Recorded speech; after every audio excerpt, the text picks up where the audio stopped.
Pakistan police force के एक इंतहाई ईमानदार, दर्दमंद, दूसरों की तकलीफ समझने और जानने वाले इंतहाई काबिल ऑफिसर DPO अहमद मुहय्यिद्दीन बिलाखिर नौकरी से इस्तीफ़ा दे चुके और इनका इस्तीफ़ा या कबल अज़ वक्त रिटायरमेंट मंजूर कर ली गई। लोग इसको रिटायरमेंट कहते हैं, लेकिन मैं तो कहता हूँ कि ये सिस्टम के ख़िलाफ़ बगावत है।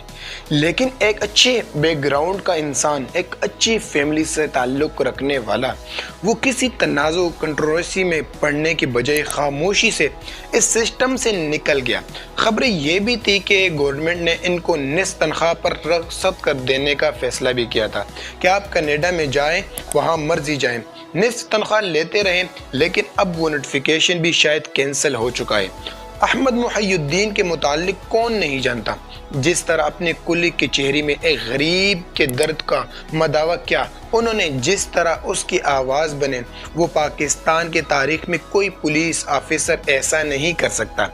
एक और अच्छा काम किया उन्होंने, वीडियोस बाकायदा वायरल की, पब्लिश की। कई जगहों पे ये कहते थे कि मैं वीडियो नहीं बनाता बल्कि सहाफ़ी बनाते हैं, लेकिन अपनी कुल्ली की चेहरे में उन्होंने आउट ऑफ दी भी जाके भी गरीबों की मदद की।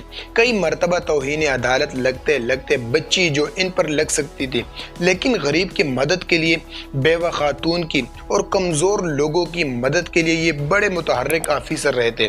तो बिल आखिर न जाने पिछले चंद महीने से एक ऐसा कुछ हुआ कि अचानक ये रुखसत पर चले गए, ये बैरूनी मुल्क चले गए अपनी फैमिली के साथ। गालिबन वो कनाडा में रहते हैं और तभी ये बात हुई कि आखिर इतने काबिल ऑफिसर को बाहर क्यों भेजा गया या वो इतनी लंबी छुट्टी पर क्यों चला गया। तो ये तो अहमद मुहय्यिद्दीन भी किसी वक्त पे जाके इंकशाफ करेंगे कि उनके साथ क्या हुआ, या उन्होंने खुद ये रिटायरमेंट अपने खुशी से ली या फिर कोई और रास्ता नहीं बचा था। गवर्नमेंट ऑफ पाकिस्तान ने भी, गवर्नमेंट ऑफ पंजाब ने इस पे कोई रिएक्शन नहीं दिया और अब जाके खबरें ये आ रही है कि उन्होंने कबल अज़ वक्त रिटायरमेंट की दरख्वास्त दी थी, जिसे बखुशी कबूल कर लिया गया है। जाहिर बात है बखुशी कबूल कर लिया जाएगा।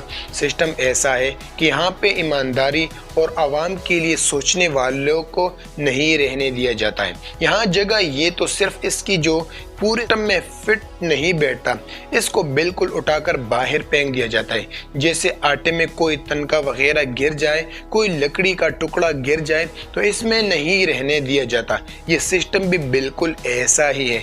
अहमद मुहय्यिद्दीन के लिए बहुत सारी दुआएं, कुछ पटवारी हजरात इनके खिलाफ ये बातें भी कर रहे हैं कि वो भी कनाडा रह रहे हैं, क्या उनको पाकिस्तान मुयस्सर नहीं आया, अब वो भी दूसरे मुल्क की तरह बैरूनी मुल्क जाकर रहेंगे।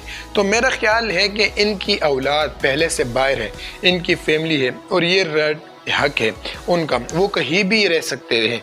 जब यहाँ लूटने वाले ब्यूरोक्रेट्स, पाकिस्तान में करप्शन के इंतहा करने वाले ब्यूरोक्रेट्स बैरूनी मुल्क जाके रह सकते हैं, तो ऐसे लोग क्यों नहीं रह सकते जिनको सिस्टम यहाँ टिकने नहीं देता। और मैं यकीन से कह सकता हूँ अगर वो समझौता कर लेते तो आज DPO, RPO और इसके बाद शायद IG पंजाब की सीट भी वो पहुंच जाते, लेकिन उनका समझौता ना करना ही इन कबल अज़ वक्त रिटायरमेंट की वजह बनी, जिसे वो आखिर किसी वक्त अपने किसी किताब में ज़रूर लिखेंगे। वैसे आप मुहय्यिद्दीन के इस कबल अज़ वक्त रिटायरमेंट के मुतालिक क्या कहते हैं, कमेंट में बताएं कि ऐसे ईमानदार लोग जो हमारे मुल्क को बिल्कुल रोशन करते हैं, जो हमारे मुल्क के लिए दिन रात खिदमत करते हैं, आवाम को अपना हक देते हैं, उसके मुतालिक आप क्या कहना चाहते हैं। और ऐसे लोग बहुत कम मिलते हैं जो नेक हो और फिर लोगों को अपना हक देता हो। पुलिस में और भी लोग हैं, लेकिन ऐसे नेक लोग बहुत कम मिलते हैं फिर जो पाकिस्तान के अंदर ऐसा काम करे और गरीबों का मदद करे और गरीबों का वो दर्द सुने, उसको समझे और उसके बाद उसका फैसला करें। तो ऐसे लोग बहुत कम मिलते हैं। तो आप अहमद मुहय्यिद्दीन के मुतालिक क्या कहते हैं, वो कैसे शख्स थे और कैसे आदमी थे, कमेंट के अंदर अपने राय ज़रूर दें और चैनल को सब्सक्राइब